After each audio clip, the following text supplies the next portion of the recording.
नमस्कार मित्रों, बहुत बहुत स्वागत है आप सभी का हमारे चैनल इंडियन एसआरजे पर। मित्रों, हमारे पिछले वीडियो पूर्वांचल एक्सप्रेस वे पर बहुत से दर्शकों का संदेश हमें मिला जो कि यह चाहते थे कि हम गंगा एक्सप्रेस वे पर भी वीडियो के माध्यम से जानकारी प्रदान करें। तो आज हम बोलना चाहेंगे तथास्तु, यानी कि आज हम आपको इस वीडियो के माध्यम से बताने वाले हैं गंगा एक्सप्रेस वे के बारे में संपूर्ण जानकारी, जैसे कि गंगा एक्सप्रेस वे का प्लान सर्वप्रथम कब बना था, गंगा एक्सप्रेसवे के पुराने और नए प्लान में क्या अंतर है, गंगा एक्सप्रेसवे कहां से कहां तक बनेगा, गंगा एक्सप्रेसवे का निर्माण कितने फेज व पैकेजों में होगा, गंगा एक्सप्रेसवे की लागत क्या होगी, गंगा एक्सप्रेसवे की विशेषताएं क्या हैं, गंगा एक्सप्रेसवे से किन शहरों एवं जिलों को होगा लाभ, गंगा एक्सप्रेसवे के निर्माण के पूर्ण होने की क्या होगी तिथि, गंगा एक्सप्रेसवे कैसे बनेगा भारत का सबसे लंबा एक्सप्रेसवे, गंगा एक्सप्रेसवे का काल चक्र एवं वर्तमान परिस्थिति, एवं गंगा एक्सप्रेसवे वाराणसी में कब तक आ पाएगा। यह सभी जानकारी पाने के लिए वीडियो को अंत तक अवश्य देखें।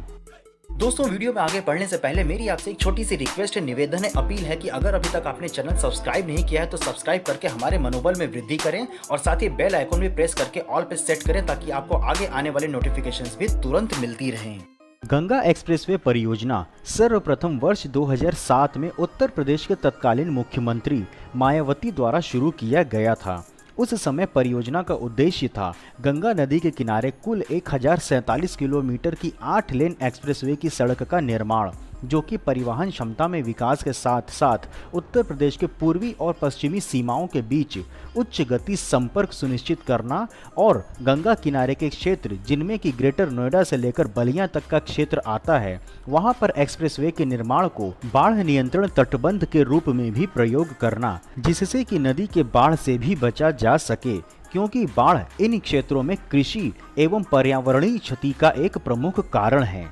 जाहिर है कि उद्देश्य अति उचित प्रतीत होता था, परंतु इस परियोजना के कई विरोध स्वरों एवं उत्तर प्रदेश की इलाहाबाद उच्च न्यायालय के एक आदेश के कारण गंगा एक्सप्रेसवे पर निर्माण कार्य शुरू नहीं हो सका था। उत्तर प्रदेश के इलाहाबाद हाईकोर्ट के द्वारा आदेश में निर्देश दिया गया था कि राज्य को एक पूर्ण पर्यावरणीय अध्ययन पूरा करने के बाद और निर्माण शुरू करने से पहले केंद्र सरकार से अनुमति प्राप्त करनी होगी, और उस समय केंद्र में कांग्रेस की सरकार थी, जिससे कि उत्तर प्रदेश की बहुजन समाज पार्टी की दाल नहीं गली और इलाहाबाद हाईकोर्ट की तरफ से वर्ष 2009 में मिली पर्यावरण की मंजूरियां खारिज हो जाने के बाद यह प्रोजेक्ट ठप हो गया था। तत्पश्चात समय बीता और आया वर्ष 2019 अर्थात 10 साल बाद, जिसमें कि उत्तर प्रदेश की कमान भाजपा की योगी सरकार के हाथ में आई, जो कि एक विकासवादी नेता के रूप में माने जाते हैं,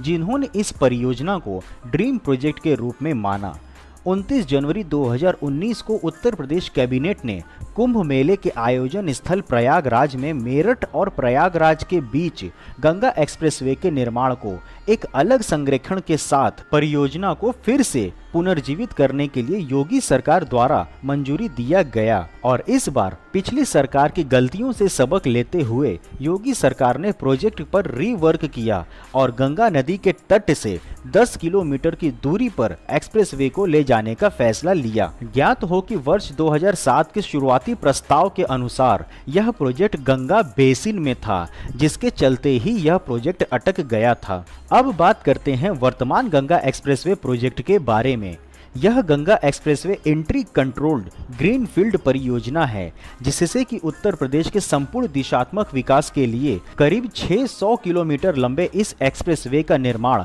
मेरठ जिले के गाजियाबाद मेरठ मार्ग यानी कि NH 58 से होते हुए प्रयागराज जिले में समाप्त होना है। सलाहकार company Allen Malviya infra projects private limited द्वारा डिटेल्ड प्रोजेक्ट रिपोर्ट यानी कि DPR तैयार को यूपीडा, जिसे कि अंतिम रूप देगा, और उसके अनुसार वर्तमान गंगा एक्सप्रेसवे की खास बातें। इस एक्सप्रेसवे परियोजना में 6 लेन के रोड का निर्माण 2 फेजेज में होना है, जिसे कि 8 लेन तक भविष्य में बढ़ाया जा सकता है। पहले फेज में यह मध्य एवं पश्चिमी उत्तर प्रदेश के करीब 555 गांवों को कवर करेगा, जो एक एग्रीकल्चरल एवं इंडस्ट्रियल गतिविधियों का हब है। एक्सप्रेसवे के ROB यानी कि राइट ऑफ वे की चौड़ाई 130 मीटर के रूप में प्रस्तावित है। एक्सप्रेसवे के बगल में 3.75 यानी कि करीब 3.25 मीटर चौड़ाई की सर्विस रोड का निर्माण भी किया जाएगा, ताकि परियोजना क्षेत्र के आसपास के गांवों के निवासियों को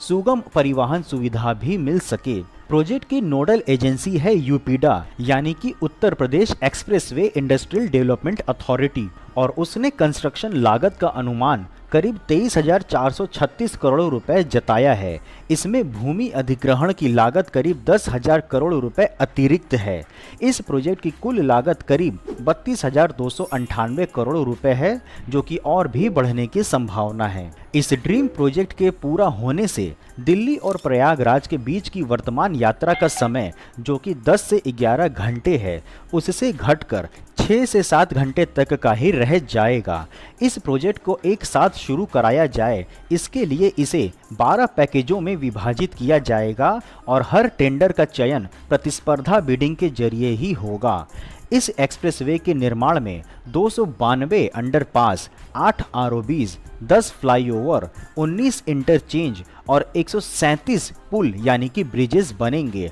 और महत्वपूर्ण बात यह है कि यह सभी संरचनाओं का निर्माण 8 लेन यानी कि 8 लेन की चौड़ाई का ही किया जाएगा। 18 फरवरी सन 2020 में उत्तर प्रदेश के बजट में गंगा एक्सप्रेसवे के निर्माण के लिए 2000 करोड़ रुपए भी आवंटित किए जा चुके हैं। मेरठ को प्रयागराज से जोड़ने वाला करीब 600 किलोमीटर लंबा पहले चरण का यह प्रोजेक्ट वर्ष 2024 तक पूरा करने की योजना है। इस एक्सप्रेसवे के पहले फेज से उत्तर प्रदेश के 13 जिलों को जोड़ा जाएगा। खासकर बड़े औद्योगिक शहर इससे कनेक्ट होंगे, जिससे कि इन जिलों एवं इनके शहरों को लाभ मिलेगा। और जिन जिलों को लाभ मिलेगा उनके नाम हैं मेरठ, गाजियाबाद, हापुड़, अमरोहा, संभल, बदायूं, शाहजहांपुर, हरदोई, उन्नाव, रायबरेली, अमेठी, प्रतापगढ़ और प्रयागराज। यूपीडा का प्रयास है कि इस साल के अंत तक इस परियोजना का शिलान्यास करा दिया जाए, ताकि अगले साल जनवरी से साइट पर निर्माण कार्य शुरू हो जाए। कोरोना संक्रमण काल भी इस समय काम की रफ्तार में बड़ी बाधा बन रहा है। लॉकडाउन व बारिश के कारण पूर्वांचल एक्सप्रेसवे के काम में भी थोड़ी देरी हुई है और अब सारे एक्सप्रेसवे के निर्माण कार्य सोशल डिस्टेंसिंग के साथ कराया जा रहा है। एक बार फिर से संक्षेप में समझिए, वर्तमान गंगा एक्सप्रेसवे में उत्तर प्रदेश के मेरठ से लेकर प्रयागराज तक करीब 600 किलोमीटर के 6 लेन का सड़क का निर्माण परियोजना के फर्स्ट फेज में होना है, जिसका कि अगले वर्ष अर्थात जनवरी 2021 से कार्य प्रारंभ होना है और जिसको कि वर्ष 2024 तक पूर्ण कर लिया जाएगा, अर्थात 3 वर्षों में। अब बात करते हैं वर्तमान गंगा एक्सप्रेसवे के द्वितीय चरण अर्थात सेकंड फेज के बारे में। उत्तर प्रदेश के मुख्यमंत्री योगी आदित्यनाथ ने UP expressway industrial development authority यानी कि यूपीडा से वर्तमान गंगा एक्सप्रेसवे को प्रधानमंत्री नरेंद्र मोदी के संसदीय क्षेत्र वाराणसी तक लिंक करने का निर्णय किया है और इसके अंतर्गत वर्तमान गंगा एक्सप्रेसवे का विस्तार बिहार की सीमा से लगे उत्तर प्रदेश के बलिया जिले तक किया जाएगा। दूसरे चरण में गंगा एक्सप्रेसवे में 2 भाग अर्थात 2 पार्ट होंगे, जिसका पहला भाग करीब 100 किलोमीटर लंबा होगा, जो हरिद्वार के पास उत्तराखंड बॉर्डर तक होगा, एवं दूसरा भाग करीब 300 किलोमीटर लंबा होगा, जो कि प्रयागराज से वाराणसी होते हुए बलिया अर्थात बिहार सीमा तक का होगा।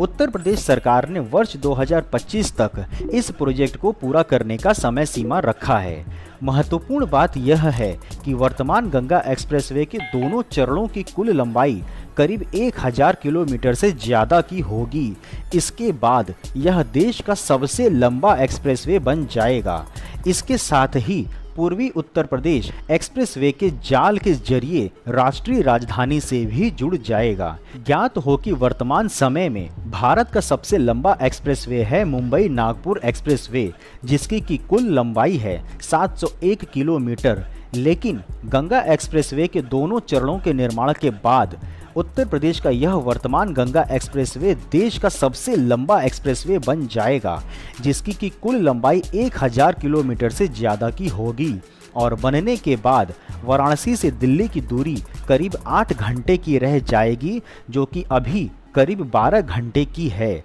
इसके पूरा होने पर यूपी में एक्सप्रेसवे का ऐसा संजाल बिछ जाएगा जिससे कि एक कोने से दूसरे कोने तक जाने में जहां एक और सफ़र बेहद आरामदेह होगा, वहीं सफ़र कम समय में भी पूरा किया जा सकेगा। दोस्तों, वीडियो के विषय में यदि कोई सुझाव हो तो मुझे कमेंट सेक्शन में लिख के ज़रूर बताइएगा और अगर वीडियो में दी गई जानकारी एवं सूचनाएं आपको पसंद आए तो वीडियो को लाइक एवं शेयर करना मत